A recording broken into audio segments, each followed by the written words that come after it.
नमस्कार, मैं हूं अदिति विश्वकर्मा आपके साथ और आप देख रहे हैं आर्या न्यूज।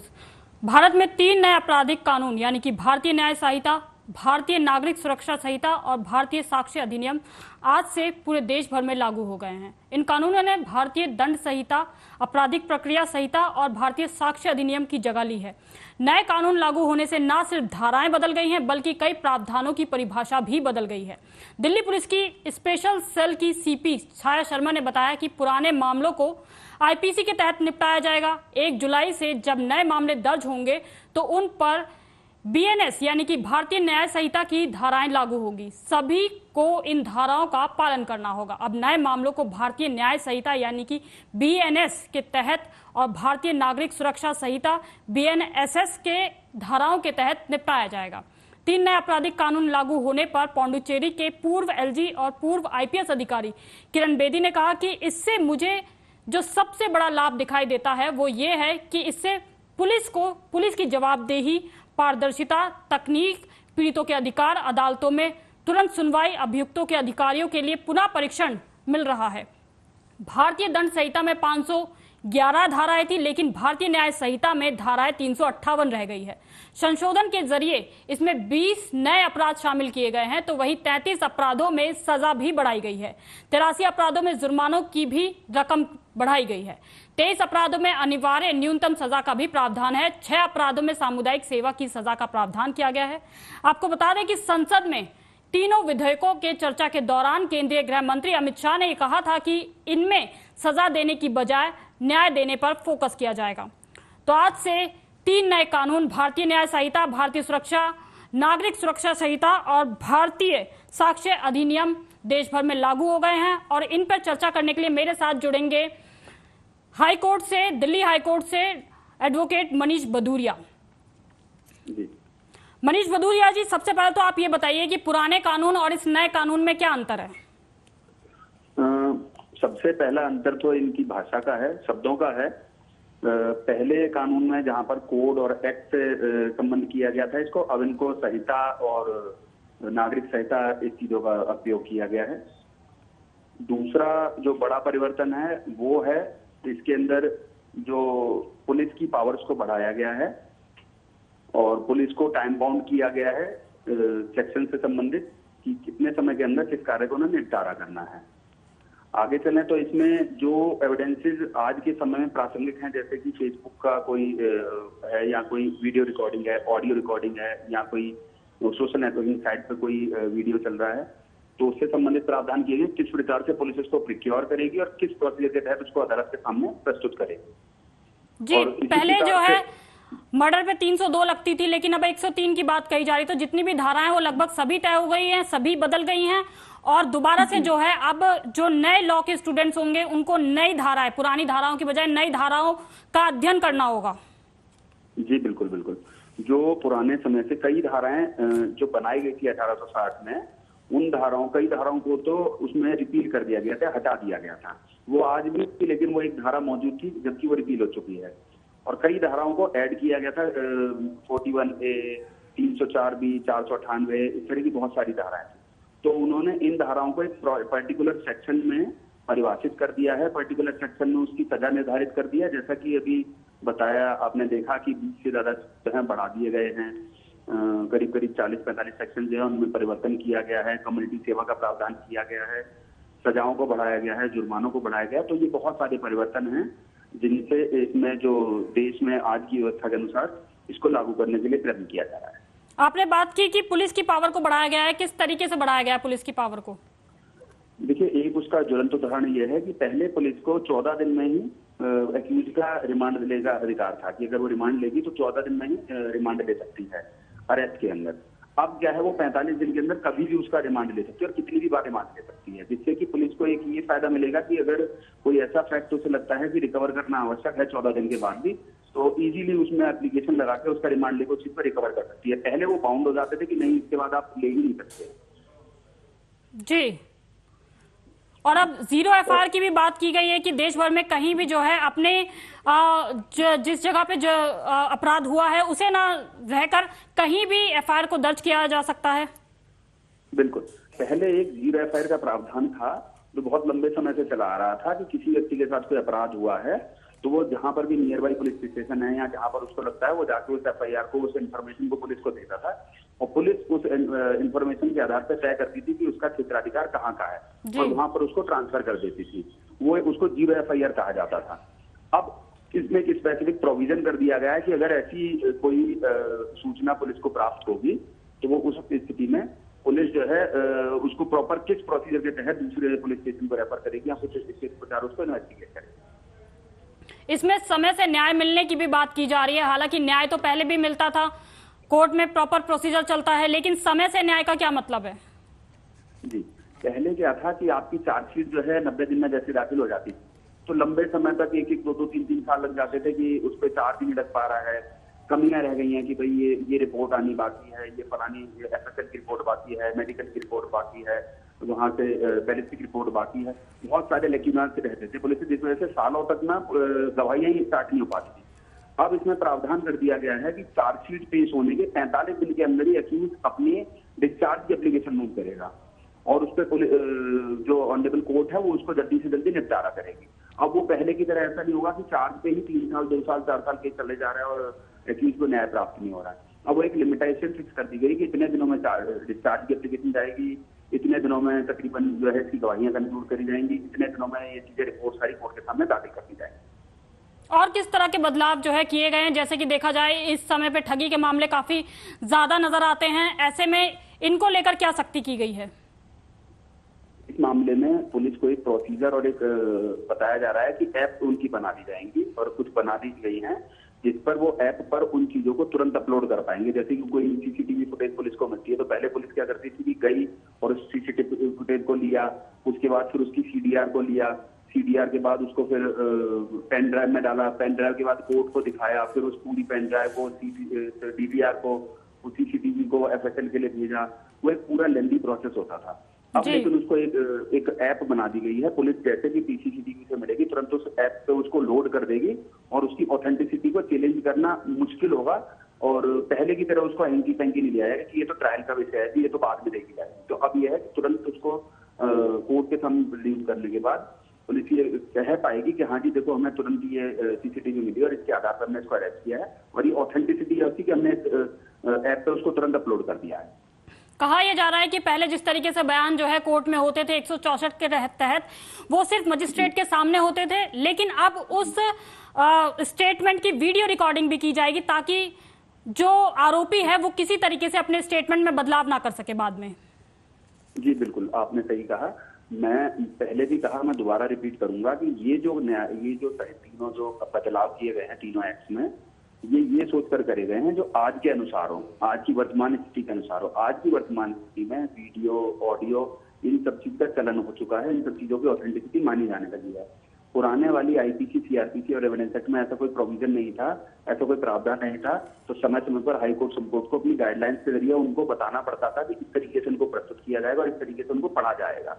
लेकिन अब इनमें उन सारी खामियों को, उन सारी कमियों को, उन सारी एम्बिग्युइटीज को दूर कर दिया गया है और एक प्रोसीजर, एक तरीका फॉलो कर दिया गया है कि आपको कोई भी चीज सिक्योर करने का, उसको कोर्ट के सामने ले जाने का, उसको प्रिजर्व करने का, उसकी वीडियो रिकॉर्डिंग करने का, ऑडियो रिकॉर्डिंग करने का, उसको डॉक्यूमेंटेशन करने का पूरा एक प्रोसीजर दे दिया गया है कि इस तरीके से आप उनको प्रिक्योर करेंगे, उसको सिक्योर करेंगे और कोर्ट के सामने प्रस्तुत करेंगे। जैसा कि आपने खुद ही बताया कि अब 164 के बयान के अंदर लड़कियों का जब बयान लिया जाएगा तो उसका एक सीसीटीवी, मतलब उसका एक वीडियो फुटेज भी बनाया जाएगा जिससे कि वो कल को ये ना कह सके कि मुझे दबाव में कहलाया गया था, मुझे बताया नहीं गया था या मुझे आईओ ने पढ़ा दिया था कि ऐसा बोलो। तो वो चीज एक अच्छा पहल है कि उन चीजों को सिक्योर किया जाएगा। बेसिकली इसमें जो है सजाओं को शिफ्ट करने का और तो पहले जो अपराधी छूट जाते थे कानूनी फायदों को उठाकर, उनके लिए कड़ा प्रावधान किया गया। इसमें यह भी तय किया गया है कि पहले जहां पे छोटे मोटे अपराधों में पुलिस जो है खुद ही गिरफ्तार कर लिया करती थी, आला अधिकारियों को इस बात की सूचना नहीं दिया जाती थी, लेकिन अब जो है हर छोटी मोटी गिरफ्तारी की जो सूचना है वो आला अधिकारियों को देनी होगी, उनसे पहले परमिशन लेनी होगी, उसके बाद गिरफ्तारी होगी। इस तरीके से क्या बदलाव आएंगे, ये किस तरीके से आप देखते हैं? देखिए, पहले जो है एक प्रोसेस था कि जब ये सीआरपीसी, आईपीसी एविडेंस बना था उस समय कोई इलेक्ट्रॉनिक साधन नहीं था, ना टेलीफोन थे, ना मोबाइल था, ना इंटरनेट था। तो पुलिस जो है वो कागजों पर कार्रवाई करती थी और थानों में बैठ के करती थी और वहां से जो उनके आला अधिकारी होते थे बहुत दूर होते थे, तो उन तक हर इंफॉर्मेशन को पहुंचाना बहुत ही मुश्किल होता था। तो उस स्थिति में वो उस अनुसार गेट बनाई गई थी। आज के प्रासंगिक समाज में, आज की स्थिति में ये पाया गया है कि टेलीफोन के जरिए, मोबाइल के जरिए, इंटरनेट के जरिए, व्हाट्सएप कॉल के जरिए अपने बड़े अधिकारियों, बल्कि आप देखते होंगे कि फेसबुक पे, इंस्टा पे, लिंक्डइन पे आप हैशटैग कर देते हैं किसी भी ऑफिस को या सीएम को या एसडी को, तो वो तुरंत उस पर एक्शन भी लेते हैं। तो ये उसका एक ज्वलंत उदाहरण है कि इन्होंने उसके लिए स्पेसिफिक कर दिया कि आप कोई छोटे से छोटा और बड़े से बड़ा अपराध हो तो उसको आप तुरंत जो है अपने अधिकारियों के संज्ञान में लाएंगे, जिससे कि अधिकारी उचित फैसला लेकर आपको उचित डायरेक्शन दे पाए और उस इंफॉर्मेशन को मॉनिटर कर पाए कि क्या ये सही है या गलत। अब जैसे कि मैं उदाहरण देता हूँ, अभी मेरी कल एक एसएचओ साहब से मुलाकात हुई, तो उन्होंने बताया कि भारत के ये वर्ल्ड कप जीतने के बाद पटाखे फोड़े गए आनंद विहार क्षेत्र में। तो वहां पर पटाखे फोड़ने के बाद किसी ने कॉल कर दिया कि यहाँ गोलियां चल रही जी। तो गोलियां चलने के बाद वो तुरंत इन्फॉर्मेशन डीसीपी साहब के पहुंच गई और डीसीपी साहब ने तुरंत उसको पूरा मॉनिटर करा और बाद में चेक कराया। तुरंत वहां पे पुलिस पहुंची, चेक किया, लोगों से वेरीफाई किया, लोगों से बातचीत करी, पता करा ये सिर्फ भारत के जीतने की खुशी में चलाए गए पटाखे थे, ना कि गोलियां। तो ये एक अच्छा उदाहरण था कि तुरंत डीसीपी साहब तक बात पहुंची और उन्होंने उसको संज्ञान में ले लिया। अदरवाइज पहले तो इन चीजों तक पहुंच ही नहीं पाती थी वहां तक। जी, तो आप ये कह रहे हैं कि जब से तकनीकी सेवाएं बढ़ी हैं तब से जो है चीजें और आसान हो गई है और अब जिस तरीके से गिरफ्तारियां होंगी वो भी वेबसाइट पे अपलोड होगी, तो इस तरीके से देखा जाए तो बहुत स्पीडी ट्रायल होगा, सबूतों को लेके बहुत स्पीडी मतलब तेजी के साथ काम किया जाएगा, कोर्ट में भी स्पीडी ट्रायल होगा, हर चीज की वीडियो कॉन्फ्रेंसिंग और वीडियो रिकॉर्डिंग और ये जो भी तकनीकी हैं उसकी सबकी मदद ली जाएगी और जल्द से जल्द न्याय दिलाने का काम किया जाएगा। साथ ही साथ हम आपसे ये भी जानना चाहेंगे कि विक्टिम के अधिकारियों को लेकर किस तरह का जो है फैसला लिया गया है। इन सब आईपीसी की जगह जो अब भारतीय दंड संहिता हो गई, क्या बदलाव आए हैं विक्टिम के अधिकारों को लेकर? जी, पहले देखिए विक्टिम से संबंधित अधिकारों को इन तीनों एक्टों में लिखा ही नहीं हुआ था। वो धीमे धीमे सुप्रीम कोर्ट, हाई कोर्ट की जो जजमेंटें आई, गाइडलाइंस आई, उनसे ही उनकी चीजों को तय किया गया। उन्हीं के आधार पर कुछ नए एक्टों का निर्माण किया गया, कुछ प्रावधानों का निर्माण किया गया और कुछ सेवाओं का निर्माण किया गया और उनके डायरेक्शन से ही उनको फायदा या नुकसान जो भी था वो पहुंचाया गया। अब इनमें स्पेसिफिकली इनेक्ट करने का प्रयास किया गया है कि जो विक्टिम है उसको तुरंत जो है अपनी कानूनी सहायता, उसके साथ साथ उसको आर्थिक सहायता, उसको साथ साथ उसको सामाजिक सहायता, उसकी काउंसलिंग, इन सब चीजों का लिखित प्रावधान कर दिया गया है कि एक जैसे रेप की विक्टिम है तो उसको क्या क्या चीज की नीड होती है, तो वो इनेक्ट कर दिया गया है कि वो सारी चीजें उसको तुरंत प्रोवाइड हो पाए। एक किसी व्यक्ति के साथ गंभीर एक्सीडेंट हो जाता है, गंभीर चोटें आ जाती हैं, उसके हाथ पैर में ज्यादा टूट फूट हो जाती है या कट जाते हैं, तो उसके लिए प्रावधान किया है कि उसको तुरंत आर्थिक सहायता भी दी जाए, तुरंत सामाजिक सहायता, तुरंत मेडिकल सहायता, ये सारी सहायता तुरंत उसे प्राप्त हो और वो अपना को परेशान महसूस ना कर पाए। जी, 30 दिन में फैसले की भी बात कही जा रही है, क्या ये पॉसिबल है?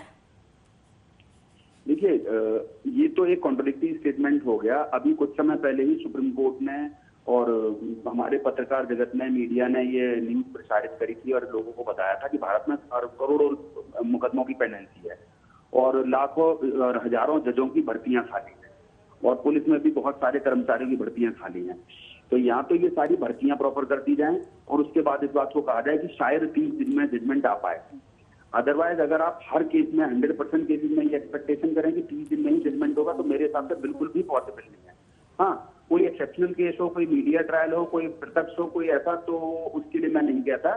तो जैसे कि पहले कभी देखा भी गया है कि जैसे वो राजस्थान में एक रेप केस हुआ था विदेशी महिला के साथ, तो 10 दिन में जजमेंट आ गया था, तो एक एक्सेप्शनल केस था। अदरवाइज आज के समय में और इतने मुकदमों की पेंडेंसी में ये बिल्कुल नहीं कहा जा सकता कि 30 दिन में कोई फैसला आ पाएगा, क्योंकि इसमें सिर्फ धाराओं को चेंज किया गया है। बेसिकली प्रावधानों में बहुत ही हल्के फुल्के परिवर्तन किए गए हैं, उसमें इस तरह का कोई प्रावधान नहीं है कि इतनी जल्दी फैसले आ पाए। ठीक है मनीष भदौरिया जी, बहुत बहुत धन्यवाद आपका इस तमाम जानकारी के लिए। तो 3 नए कानून आज से लागू कर दिए गए हैं भारत में, भारतीय दंड संहिता, भारतीय साक्ष्य अधिनियम और भारतीय नागरिक सुरक्षा संहिता। इसी पे ज्यादा जानकारी के लिए मेरे साथ दिल्ली हाईकोर्ट से नीतू वर्मा भी जुड़ गई हैं। जानेंगे उनसे कि वो इस जो 3 नए कानून है इनको किस नजर से देखती हैं, क्या ये पहले से बेहतर हैं और क्या कुछ बदलाव किए गए हैं। नमस्कार, मैं एडवोकेट नीतू वर्मा जी। और जैसा कि 1 जुलाई 2024 से हमारे न्यू लॉज चेंज हुए हैं जो कि रिप्लेस कराए हुए हैं IPC CRPC and evidence act. तो ये भारतीय न्याय संहिता, भारतीय साक्ष्य अधिनियम और भारतीय साक्ष्य अधिनियम, भारतीय न्याय संहिता, भारतीय नागरिक सुरक्षा। जैसा कि इसमें काफी सारे चेंजेस बताए जा रहे हैं, जिसमें कि मेन चेंजेस जो हमारे चेंजेस हुए हैं कि किसी भी जो पहले हमारी जो FIR सिस्टम था उसमें काफी तब्दीली आई है कि जैसे लोगों को तुरंत रिड्रेसल नहीं मिलता था या FIR रजिस्ट्रेशन में चेंजेस होते थे या FIR रजिस्टर तुरंत नहीं होती थी। अब ऑनलाइन प्रोसेस इन्होंने काफी सशक्त कर दिया है। और दूसरा, बहुत सारे मेजर चेंजेस आए हैं, जैसे कि इसमें पॉक्सो में भी चेंजेस किए गए हैं, जिसमें रेप विक्टिम्स के लिए काफी सारी इंपॉर्टेंट चीज दे रखी हैं। तो अब ये सारे तब्दीले इसमें हुए हैं। जी, आप ऑनलाइन FIR की बात कर रहे हैं, तो ऑनलाइन की जो FIR होगी वो क्या बहुत ज्यादा गंभीर धाराओं में भी दर्ज की जा सकती है, या सिर्फ जिस तरीके से पहले चोरी या फिर जिसे कहते हैं कि बहुत ही हल्की धाराओं में जो है ऑनलाइन FIR दर्ज होती थी, तो गंभीर धाराओं में भी ऑनलाइन FIR दर्ज होंगी? यस, ये बिल्कुल सही कहा आपने कि FIR जो है वो गंभीर धाराओं में भी ऑनलाइन FIR आपकी रजिस्टर्ड होगी। ठीक है, जो सिस्टम है बेसिकली, जो पहले जो सिस्टम था उसको काफी ज्यादा इन्होंने सशक्त तरीके से किया है, जिसमें कि नागरिक को बहुत सुरक्षा मिलने वाली है। उन लोगों को चक्कर नहीं लगाने पड़ेंगे पुलिस थानों के, और जो सिस्टम है, जो रिड्रेसल सिस्टम है, वो इन्होंने बहुत सशक्त किया है कि एक कहते हैं ना कि इंफॉर्मेशन, तो वो इंफॉर्मेशन उनको ऑनलाइन मिलेगी। तो पुलिस जो भी काम करेगी अब वो सब इंफॉर्मेशन जो है उसको वेबसाइट पे अपलोड करनी पड़ेगी, चाहे वो गिरफ्तारी हो, चाहे वो उस गिरफ्तारी से जुड़ा कोई भी मसला हो, सभी चीजों को क्या वेबसाइट पे डाला जाएगा? यस, बिल्कुल सही कहा आपने, वो वेबसाइट पे होगा। और दूसरा कि जो कि कुछ गंभीर अपराध होते हैं जिसके लिए हमें सेफ साइड चलना पड़ता है, तो वो मसले नहीं रखा जाएगा, लेकिन जो मोस्टली इंफॉर्मेशन है FIR रजिस्ट्रेशन से रिलेटेड, वो हर व्यक्ति को इसमें तुरंत प्रोवाइड की जाएगी। माइनर रेप केस में डेथ पेनल्टी की बात कही गई है, तो इस फैसले को आप किस नजर से देखते हैं? क्या डेथ पेनल्टी हर केस में पॉसिबल होगी, या फिर कुछ ना कुछ जो है, जिस तरीके से अभी हम वर्तमान की बात कर ले तो IPC में जो वकील होते हैं वो कोई ना कोई छेद ऐसा निकाल लेते हैं जहां से जो है आरोपी को, जिसे कहते हैं, मुक्त हो ही जाता है वो। लेकिन अब जो है, जो ये नए कानून बने हैं, इनमें ऐसे क्या सख्त प्रावधान होंगे कि जिसकी वजह से लगे कि हाँ, न्याय मिलना संभव होगा? अब देखिए, पहले भी न्याय व्यवस्था हमारी कमजोर नहीं थी, लेकिन कहीं ना कहीं हमारी एडमिनिस्ट्रेशन की, पुलिस डिपार्टमेंट की, मैं वकील को तो सशक्त नहीं कहूंगी, तो अब जो हमारी डेथ पेनल्टी जो इम्पोज की गई है, जैसे एक्सीडेंट की मैं बात करूं, जो धारा 304 लगाई जाती थी, जिसमें कोई व्यक्ति अगर रोड पे एक्सीडेंट कर देता है और अगर कोई व्यक्ति की डेथ हो जाती है, तो उसमें मैक्सिमम मिनिमम जो डेथ पेनल्टी होती थी वो 7 साल। लेकिन जो हमारा नया कानून आया है उसमें 10 साल के इन्होंने प्रावधान दिया हुआ है। ठीक है, तो न्याय की दृष्टिकोण से देखें, हर व्यक्ति को न्याय मिलना उसका सबसे पहला इम्पोर्टेंट है। अगर कोई व्यक्ति को न्याय नहीं मिलता तो कहीं ना कहीं हमारी न्याय प्रणाली में दिक्कत है। तो अब जो नया कानून आया है वो काफी सशक्त बनाया गया है, तो इस नजरिए से मैं कहना चाहूंगी कि उसमें लोगों को न्याय काफी सशक्त तरीके से मिलेगा। जी, ट्रांसपेरेंसी की बात कही गई है कि अब जो व्यवस्था होगी कानून की वो ज्यादा ट्रांसपेरेंट होगी। किस तरीके से ट्रांसपेरेंट होगी? देखिए, सबसे पहले तो जो पुरानी न्याय व्यवस्था है उसमें कुछ कानून ऐसे हैं कि इसमें बहुत झोल है। जो नए कानून आए हैं उसमें कुछ ऐसी धाराएं इंप्लीमेंट की गई हैं जिसमें कि एक व्यक्ति को बहुत सारी चीजें देखने को मिलेंगी। अभी जैसा कि इन्होंने न्यू इम्प्लीमेंटेशन किया हुआ है, मैंने आपको अभी एक्सीडेंटल केस के बारे में बताया था, उसमें एक्सीडेंटल में जैसे कि आप पूना का ही केस देख लिए, उसमें एक्सीडेंट करने के बाद भी उनको बेल मिल गई। लेकिन जो नया कानून आया है उसमें ये चीज पूर्ण रूप से दे रखी है कि कोई भी व्यक्ति अगर सड़क पर हादसा कर देता है या ड्रिंक करके चलाता है तो उसका पूरा प्रावधान 10 साल का है और उसमें किसी तरीके की कोई रियायत नहीं बरती जाएगी। तो ऐसे बहुत सारे ऐसे कानून हैं जिसमें पॉक्सो, रेप विक्टिम, इसमें बहुत सारी चीजें ऐसी हैं जिसमें लोगों को बहुत सख्त तरीके से न्याय मिलेगा। अब जो आपने रेप केस की बात करी, अब ये भी कहा गया है इस नए कानून में कि रेप जैसे मामलों में 7 दिन के अंदर अंदर आपको जो है जो मेडिकल रिपोर्ट होती है वो सौंपनी होगी। पहले भी क्या इस तरीके से देरी होती थी, लेकिन अब जो है टाइम बाउंड कर दिया गया है कि आपको 7 दिनों के अंदर अंदर जो है ये मेडिकल रिपोर्ट देनी ही होगी। बिल्कुल ये सही, बिल्कुल सही बात कह रहे हैं कि रेप विक्टिम की, जैसे कि मैं लाइव केस से बता दूं कि मैंने एक बिहार का एक मैटर किया था। मैं नाम डिकोड नहीं करना चाहूंगी क्योंकि न्यायिक दृष्टिकोण से उनको छुपा के रखना पड़ता है। जो हमारी विक्टिम्स होती हैं उसमें ही उस विक्टिम को 4 साल लग गए। अब चूंकि उन्होंने the Legal Right Organisation of India NGO के माध्यम से हमें संपर्क किया तो हमने उन्हें न्याय दिलाने में भरसक प्रयत्न किया। तो ये जो झोल और जो लचीलापन है वो हमारे पुराने कानून में था, लेकिन इस नए कानून में चूंकि पुलिस वालों के ऊपर पूरी गाज आई है तो इसीलिए तो अब हमारा जो न्याय व्यवस्था है काफी सुदृढ़ होगा और जो रेप विक्टिम है उसको तुरंत न्याय मिलेगा। पहले भी ये देखा जाता था कि इवन वकील अगर किसी तरीके का कोई भी एफआईआर दर्ज कराने के लिए जाता है तो उसमें भी झोल लगाते हैं, मतलब उसमें उन्होंने तुरंत एफआईआर रजिस्टर्ड नहीं करते। आप ये करके लेके आइए, आप वो करके लेके आइए। तो नए कानून के जरिए पुलिस वालों के ऊपर बहुत सशक्त तरीके से इम्प्लीमेंटेशन करा गया है कि ताकि वो तुरंत के तुरंत एफआईआर रजिस्टर्ड करें। जीरो प्रावधान है, जीरो एफआईआर का प्रावधान है जो पहले भी था, लेकिन जो नए कानून में है उस पर उन्होंने एक डंडा कस दिया है कि उनको ये करना ही करना पड़ेगा। और अगर नहीं करेंगे तो चूंकि वो ट्रांसपेरेंसी इतनी होगी कि हर व्यक्ति की जो नजर रहेगी वो नए कानून के माध्यम से उनके ऊपर रहेगी। आरोपियों को जब कोर्ट में पेश किया जाता है तो हमने अक्सर देखा है कि हाथ में हाथ जो होता है आरोपी का और पुलिस वालों का साथ में होता है, लेकिन अब जो है हथकड़ी को मैंडेटरी कर दिया गया है। इससे ना सिर्फ जैसे कि अगर किसी को कोई बीमारी भी है, हमने कोविड के टाइम पे डिस्टेंस का मेंटेन रखना बड़ा जरूरी था, अब जो है ये हथकड़ियां खास तौर पे उन लोगों के लिए जो बहुत ज्यादा जैसे कि टेररिस्ट हो गए, बहुत ज्यादा जो गंभीर अपराध की श्रेणी में आते हैं उनके लिए खास तौर पे मैंडेटरी कर दिया गया है। और ऐसे क्या क्या जो है बदलाव अब नए कानून में देखने को मिलेंगे? देखिए, नए कानून में ऐसा तो अभी ये चीज बहुत सुनने में वो नहीं हुई है कि हथकड़ी, वो तो जो गंभीर अपराध होते हैं उसके लिए हथकड़ी लगना जरूरी होता है। और हमेशा कोर्ट में जब भी आरोपी को प्रस्तुत किया जाता है तो वो पुलिस उसको गिरफ्तार जब करती है या फिर जब लेकर आती है तो वो हथकड़ी के जरिए लेके आती है। तो ऐसा तो है कि आरोपी जो आएगा वो हथकड़ी में ही आएगा। नीतू वर्मा जी, एक लास्ट मेरा सवाल है, आप जनता को ये बता दीजिए कि जो जीरो एफआईआर होती है वो किस तरीके से दर्ज करानी होती है और अब क्या उनके नए अधिकार हैं ताकि वो इस बार पुलिस वालों से जो है सीधे तरीके से एफआईआर अपनी दर्ज करा सके और पुलिस वाले उनको कहीं भी बरगला ना सके कि नहीं ये आपके क्षेत्र का मामला नहीं है। तो आप बस ये बता दीजिए हमारे दर्शकों को कि जीरो एफआईआर जो है किस तरीके से उनको दर्ज करानी होगी। जीरो एफआईआर का प्रावधान यह है कि अगर कोई पीड़िता है और अगर उसी जुडिक्शन में, वो जुडिक्शन में नहीं जहाँ पर उनका क्राइम हुआ है, तो वो किसी भी नजदीकी पुलिस थाने में जाकर अपनी कंप्लेंट को करा सकती है। जी ठीक है नीतू वर्मा जी, ठीक है, बहुत बहुत शुक्रिया आपका इस तमाम जानकारी के लिए।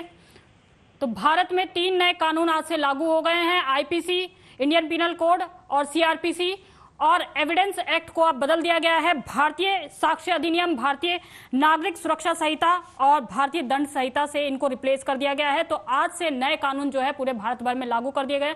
कहा यह जा रहा है कि इसमें सख्त प्रावधान है, कई चीजों को लेकर जो है बहुत ज्यादा सख्त प्रावधान है। ट्रांसपेरेंसी को लेकर बात की गई है, पुलिस के जो अधिकार हैं उनको ज्यादा बढ़ाया गया है, साथ ही साथ अब हर मामले की जो सूचना है वो आला अधिकारियों को भी देनी होगी। तो कहीं ना कहीं करप्शन पे भी पुलिस विभाग में रोक लगने की बात जो है हो सकता है कि सामने आएगी। इस तरीके से जो है काफी चीजों में ट्रांसपेरेंसी की जो बात है वो होगी। तो बहरहाल अभी के इस बुलेटिन में बस इतना ही। देश दुनिया की तमाम खबरों के लिए आप देखते रहें आर्या न्यूज।